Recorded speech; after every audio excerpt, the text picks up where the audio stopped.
ইরানের বিরুদ্ধে চলমান যুদ্ধে সরাসরি অংশ না নেওয়ায় সৌদি আরবের তীব্র সমালোচনা করেছেন ডোনাল্ড ট্রাম্পের ঘনিষ্ঠ মার্কিন সিনেটর লিন্ডসে গ্রাহাম। তিনি হুঁশিয়ারি দিয়ে বলেছেন, রিয়াদ সহ পারস্য উপসাগরীয় দেশগুলো যদি যুক্তরাষ্ট্র ও ইসরায়েলের এই অভিযানে শরিক না হয় তবে তাদের এর পরিণাম ভোগ করতে হবে।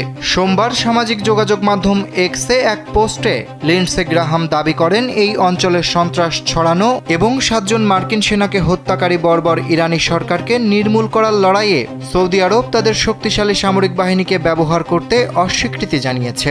তিনি প্রশ্ন তোলেন, যে দেশ পারস্পরিক স্বার্থের লড়াইয়ে অংশ নিতে চায় না তাদের সঙ্গে যুক্তরাষ্ট্রের আদৌ কোনো প্রতিরক্ষা চুক্তি থাকা উচিত কিনা। গ্রাহামের এই মন্তব্য নতুন করে আলোচনায় এনেছে মধ্যপ্রাচ্যের কূটনৈতিক টানাপোড়েন।